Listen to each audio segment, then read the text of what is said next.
만약 윤석열 일당의 비상계엄이 성공했더라면 이재명 대통령도 정청래도 불기의 객이 되어서 어디에서 시신도 찾지 못하고 아까 보았던 홀령만 모시는 그러한 처지가 됐을지 모릅니다. 네, 윤 전 대통령이 계엄에 성공했다면 이재명 대통령도 나 자신도 정청래 본인도 불귀의 객 될 뻔했다. 그러니까 세상을 뜰 뻔했다라는 표현을 썼습니다. 광주에서 또 한 발언이라서 의미가 좀 남달라 보입니다. 그렇죠. 이 정치적인 효과를 극대화할 수 있는 발언의 내용이라고 보죠. 장소에 걸맞는 표현이 적절한지 모르겠습니다만은 정치적 효과가 극대화될 수 있는 상황에서 가장 효과적인 발언을 했다고 보죠. 정치적으로 본다면 말씀을 드린 겁니다. 그만큼 지난번 계엄이라는 것, 광주하면 떠오르는 것이 5.18 민주화운동인데 그것이 촉발된 것은 그 전날 5월 17일에 있었던 비상계엄 전국 확대 조치, 거기서부터 시작된 거잖아요. 그럼 같은 비상계엄입니다. 그 비상계엄에 바로 뒤이은 비상계엄이 작년 12월 3일에 있었다는 것을 상기하는 그러한 발언이라고 생각을 하고 그만큼 호남 정서에 대단히 예민하고 감각이 뛰어난 정청래 신임 대표의 발언이라고 평가합니다. 계속해서 그러니까 그 12.3 불법 계엄을 상기시키면서 국민의힘과는 대화가 어렵다라는 걸 좀 강조하는 취지 같기도 합니다. 그렇습니다. 어제 그 전한길 씨가 주최한 그 면접이라고 표현을 저는 하고 있습니다만 거기에서 김문수 후보가 이렇게 얘기를 했지 않습니까? 12.3 비상계엄을 통해서 사람이 죽었냐 아니면 어떤 피해를 입은 것이 있느냐 이렇게 얘기를 했습니다. 아마 그 부분에 대해서 정청래 대표가 염두에 두고 한 발언이 아닌가 싶습니다. 그날 12.3 비상계엄이 빠르게 국회에서 해제가 됐기 때문에 아무런 피해가 없었던 것이지 만약에 그 비상계엄이 그 상태를 계속 유지했다면 아마 그 1980년 광주에서의 그 비극적인 상황들이 다시 한번 2024년 겨울에 서울에서 일어날 수도 있었던 것이다. 이렇게 볼 수밖에 없는 거예요. 노상원 씨의 수첩에 어떻게 되어 있습니까? 지금 뭐 정치권의 대표적인 인물들뿐만 아니라 지난 문재인 정부에서 활동했었던 인사들까지 거기에 다 수거 대상으로 되어 있고 그 수거 대상들이 어느 순간 어느 서해의 바다에서 이렇게 다 그 사망에 이르는 그런 상황이 될 수도 있었던 것, 또 영현백이 갑자기 수백 장 이상 더 준비가 되고 있는 이런 상황들 속에서 뭔가 이 지금 정상적이지 않은 그래서 상당히 많은 사람들의 피 흘림이 있을 수도 있었던 그런 상황들이 예견되었던 그런 수첩과 관련된 발언들이 지금 이제 그 너무나 잊혀지고 있는데 그 부분에 대해서 김문수 후보가 너무도 자연스럽게 마치 아무 일도 일어나지 않은 그냥 하루의 해프닝에 불과한 것처럼 12.3 비상계엄을 표현하고 있는 것, 이 부분에 대해서도 직격했다. 저는 그렇게 보고 있습니다. 국민의힘에 대해서 다시 한번 직격했다. 이렇게 볼 수도 있을 것 같습니다. 그리고 사면 이야기를 안 해볼 수가 없습니다. 8.15 광복절 특별 사면. 오늘 뉴스가 계속 나오고 있는데요. 이렇게 이 정도 명단은 거의 공통적으로 언론 보도에서 아주 유력하게 또는 일부 언론은 거의 확정적으로 보도를 하고 있습니다. 조국 전 조국혁신당 대표 부부가 포함된 것이 눈에 띄는데요. 두 분 어떻게 보십니까? 물론 이 대통령의 결심이 남은 건 당연하지만요. 원래 이번 8.15 사면에 대해서는 이제 대통령실이 처음에 말씀을 주셨을 때는 광복 80주년을 맞이해서 또 이재명 대통령 취임 첫 해에 이루어지는 첫 번째 사면이기 때문에 민생 사면을 중심으로 준비를 하고 있다 이렇게 얘기가 있었습니다.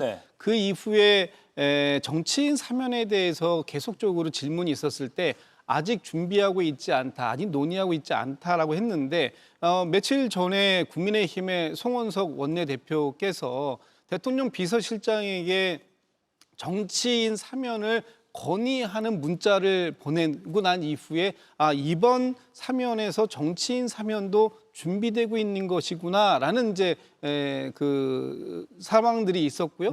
그 상황들 속에서 이 조국 전 대표나 아니면 다른 분들의 명단도 지금 거론되는 거 아니냐 했는데 어제 이제 사면심사위원회가 있었고 그 사면심사위원회 결과에 일부 정치인들 조국 전 대표를 포함한 또 송원석 그 원내대표가 그 건의한 추천한 그분들의 명단도 포함된 그런 그 정치인 사면 논의가 있었다라고 지금 이제 확인이 되고 있기 때문에 예. 이 부분에 대해서 관심이 집중되는 것입니다. 지금 이재명 대통령께서 이제 오늘 휴가에서 복귀를 하실 텐데 아마 휴가 기간 중에 이번 8.15 특사에 대한 구상을 어느 정도는 하시고 오셨을 것 같고요. 예. 대통령 고유의 권한이기 때문에 다음 주 화요일 날 국무회의에서 사면심사안이 올라가고 거기에 논의 이후에 대통령께서 최종 재가를 어떤 방식으로 어디까지 하실지에 대해서는 뭐 저희가 지금 예단해서 말씀드리긴 되게 조심스럽고 어려운 부분입니다. 어쨌든 논의가 있었던 만큼 그 논의에 대해서 대통령이 최종적으로 어떤 선택을 하실 것인가 하는 부분을 지켜보는 것 여기까지가 이제 남아있는 상황이 아닌가 싶습니다. 이미 결심 끝났을까요? 네, 저는 끝났다고 봅니다. 아, 네. 지금 소개된 저 명단이 사면복권 대상에 오를 거라고 저는 거의 확실하게 보고 있어요. 예. 일단 저희 당 송원석 비대위원장이 저희 당 전직 의원분들 명단을 제시하면서 강훈식 비서실장과 사면복권 관련한 소통을 했다는 것, 그것 때문에 조국 전 대표 등에 대한 사면복권의 명분을 줬다. 이런 지적을 저희 내부에서도 하고 있어요. 그런 면에서는 송원석 비대위원장의 저 소통 방식이 대단히 부적절했다는 비난을 피할 수 없다. 이 말씀 먼저 드리고, 예. 자, 조국 전 대표에 대해서는 이재명 대통령 당선 직후부터 사면복권 가능성을 계속 얘기했었죠. 근데 왜 이 시점이냐? 지금 형기의 절반도 지나지 않고 3분의 1 정도밖에 되지 않았는데 사면복권 얘기하는 이유가 뭐냐에 대해서 생각해 볼 필요가 있습니다. 예. 사면복권의 적절성 문제를 떠나서 이것은 어디까지나 범여권, 조국 혁신당까지 포함한 범여권 전체 구도에 큰 영향을 미칠 수 있다. 조국 전 대표가 정치권에 복귀를 해서 복권까지 돼서 정치 활동이 가능하고 선거 출마도 가능하다고 볼 때는 네. 전체 범여권에서 새로운 강자가 다시 복귀하는 게 되고요.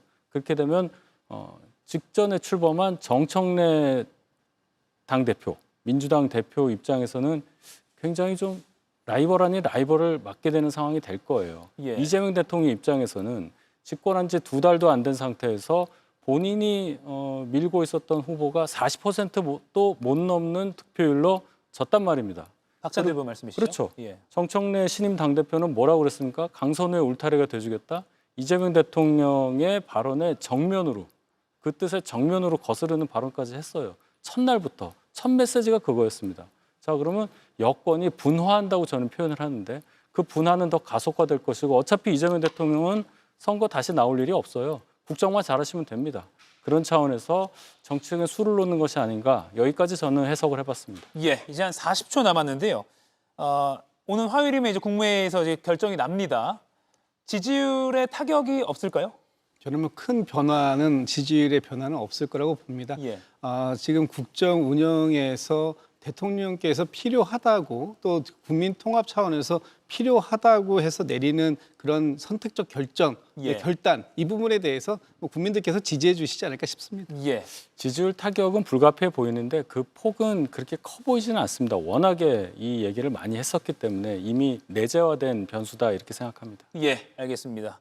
조국 전 대표를 비롯해서 사면 관련해서도 다음 주 화요일까지, 그날 마침 또 전직 대통령 부인의 영장 심사도 있는 날이라서 큰 뉴스가 많이 나올 것 같습니다. 두 분은 또 다음 주에 뵙도록 하겠습니다. 고맙습니다. 이가혁 라이브를 시청해 주셔서 고맙습니다. 이가혁 라이브는 평일 오후 5시 TV와 유튜브로 실시간으로도 함께 하실 수 있습니다.